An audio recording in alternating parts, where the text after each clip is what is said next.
सभी साथियों को नमस्कार। साथियों, मेरा वीडियो बनाने का मात्र एक ही उद्देश्य होता है कि हमारे जो कर्मचारी भाई और बहन हैं जो कॉन्ट्रैक्ट पे लगे हुए हैं और उनको जो जॉब सिक्योरिटी पोर्टल से रिलेटेड जो भी समस्याएं आ रही हैं, मैं उनकी सूचनाएं, उनकी जानकारी, अपडेटेड जानकारी आप तक पहुंचाऊं। मेरा मात्र सिर्फ यही उद्देश्य होता है। और मैं आप ही की तरह मैं भी एक कर्मचारी हूं और एक कर्मचारियों की पीड़ा को समझता हूं। तो आज सबसे सुख बात यह है कि जो कर्मचारी भाई और बहन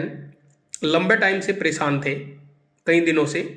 कि हमारा डेट ऑफ बर्थ गलत है पोर्टल पे, तो वो एक बहुत बड़ी खुशी की बात है कि वो उन सभी साथियों को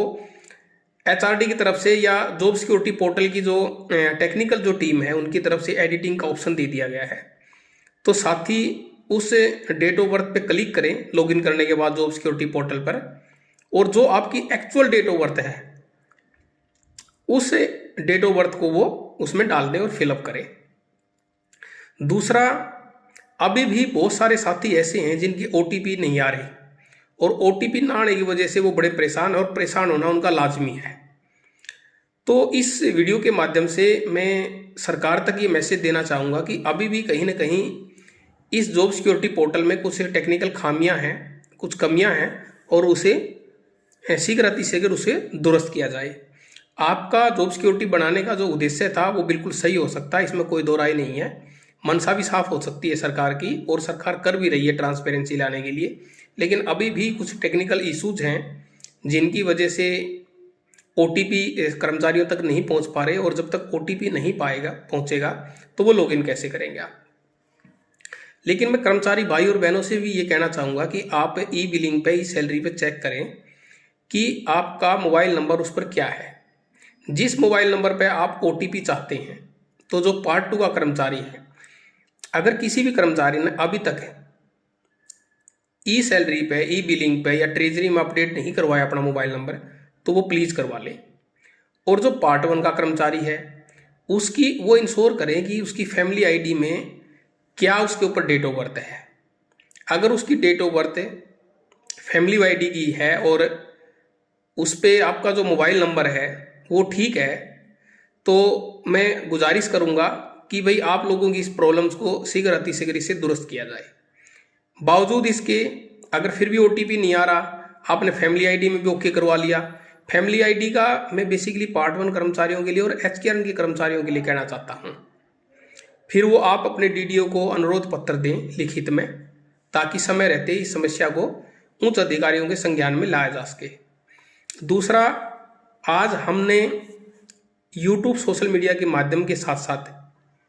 माननीय मुख्य सचिव हरियाणा सरकार को भी पत्र लिखा है और मांग की है सरकार से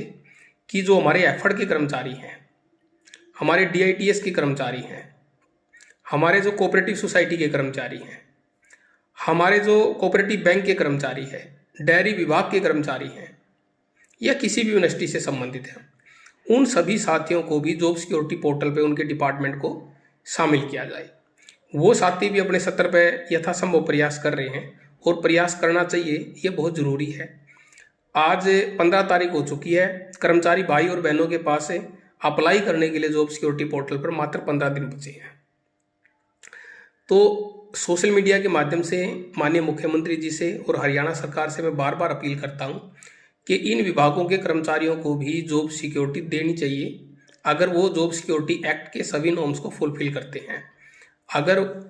उनकी सर्विस कंटिन्यू है और उनको 15 अगस्त 2024 को 5 साल कंप्लीट हो चुके हैं, तो ये उनके लिए एक बहुत बड़ा चैलेंज बना हुआ है। उनमें मतलब वो काफ़ी परेशान हैं और उसमें अशांति उनमें बनी हुई है और भय कहीं ना कहीं उनके अंदर बना हुआ है, क्योंकि उन लोगों को भी लगभग 5 साल, 10 साल, 15 साल, 12 साल, 20 साल हो चुके हैं अलग अलग विभागों में काम करते हुए। अगर मैं डीआईटीएस के कर्मचारियों की बात करूं तो बहुत सारे कर्मचारी भाई ऐसे हैं जो मेरे संपर्क में हैं, जिनको 15 साल, 17 साल, 18 साल, 20 साल हो चुके हैं, लेकिन अभी तक उन्हें जॉब सिक्योरिटी नहीं मिली, ना ही उनको रेगुलर किया गया।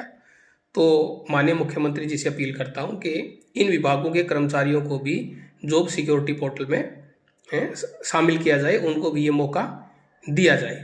दूसरा, बहुत सारे कर्मचारी भाइयों का मेरे ऊपर कमेंट आया हुआ है कि सर ये 240 दिन का क्या है।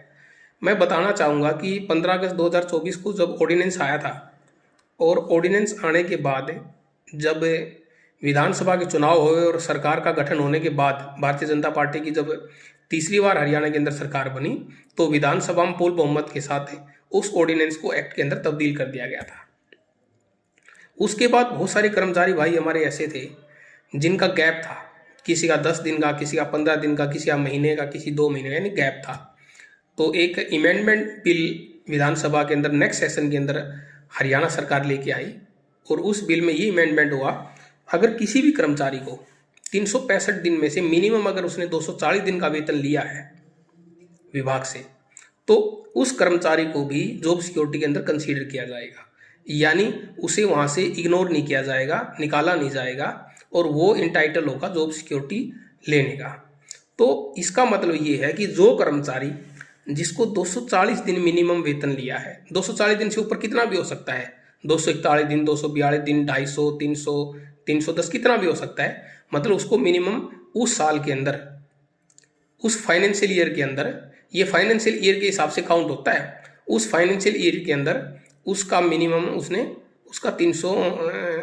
240 दिन का उसने वेतन लिया होना चाहिए। तो वो भी टेंशन ना लें, अगर किसी का एक महीने का, 15 दिन का, 10 दिन का, 20 दिन का अगर गैप है तो उसे गैप नहीं माना जाएगा, उनकी सर्विस को कंटिन्यू माना जाएगा, क्योंकि उस ईयर में उन्होंने मिनिमम 240 दिन का वेतन लिया है। तो मैं ये भी अपील करूंगा मेरे सभी भाई और बहनों से कि कितने ऐसे कर्मचारी हैं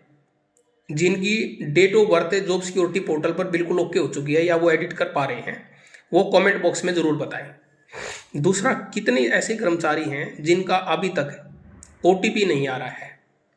कितने ऐसे कर्मचारी हैं? क्योंकि साथियों हमने नोटिस किया है सोशल मीडिया के लिए सरकार की एक अलग से स्पेशल IT टीम होती है और वो हर एक चीज़ नोटिस करती है। आप जितना ज़्यादा अपनी इस मांग को, इस वीडियोज को, क्योंकि साथियों ये वीडियो बनाने का मेरा कोई उद्देश्य नहीं है, ना ही मेरा कोई मकसद है, ना ही मेरा कोई स्वार्थ है। स्वार्थ सिर्फ इतना सा है कि आप मेरे जो कर्मचारी भाई और बहन हैं, आपकी जो जायज़ मांग है, चाहे वो पोर्टल पे शामिल होने की मांग हो, चाहे OTP की मांग हो, चाहे कोई भी मांग क्यों ना हो, उस मांग को हम सरकार तक पहुंचा पाए, सरकार के संज्ञान में ले पाए और सरकार उसमें सकारात्मक रवैया अपनाते हुए, सकारात्मक आपके प्रति सोचते हुए आप की वो समस्या को शीघ्र अतिशीघ्र दुरुस्त